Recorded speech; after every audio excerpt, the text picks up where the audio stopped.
Let's bring in Tahir Kilavuz. He's a political scientist over at University of Notre Dame, and he focuses on Middle Eastern and North Africa politics. Tahir, good to have you on the show. Now, looking at the statement published by Algerian authorities on Monday, it says the president said there will be no fifth term. There was never any question of it for me. So why did his campaign manager actually put his name in for a fifth term just a week ago? Because the Algerian regime thought that they could continue with what they planned and what they started with. They thought that after the letter and the concessions given, promises given last Sunday on March 3rd, they thought that the process would decrease and not necessarily continue as it started. However, we have seen over the last week that Algerian people kept putting pressure on the Algerian regime.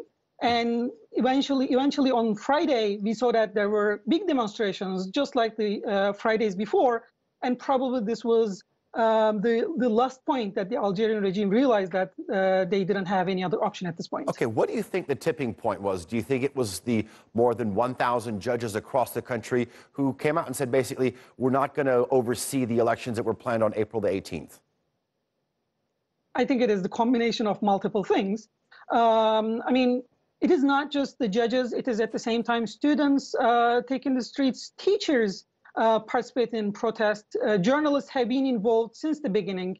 But more importantly, all of these coming together, people coming together and taking the streets all over the country.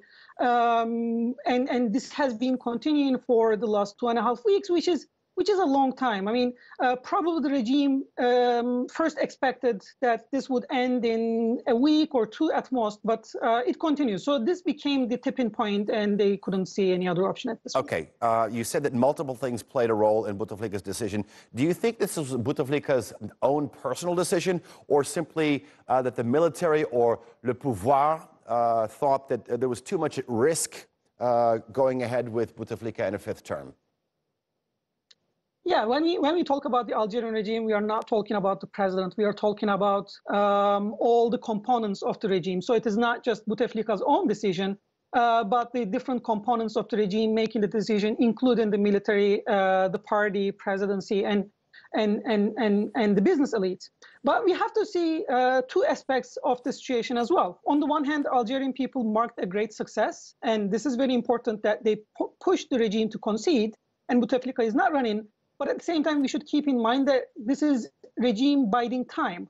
So this is not the end of the authoritarian regime. Bouteflika may be gone or may be going. He's still continuing for his fourth term. He may be going, but the regime is still there without Bouteflika. So we will see the real outcome by the continuation of the protest. If the protesters decide to continue, then maybe they can push regime for further reforms and maybe real democratic transition. However, we should keep in mind that regime is trying to bide its time and probably hoping that the protesters will stop soon. They will try to continue with a different president. Right. So there are different trajectories that we can follow. Tahir Kilavuz, thank you for that great analysis. Do stay with TRT World throughout the day for continuing coverage of this breaking news coming out of Algeria. Thank you.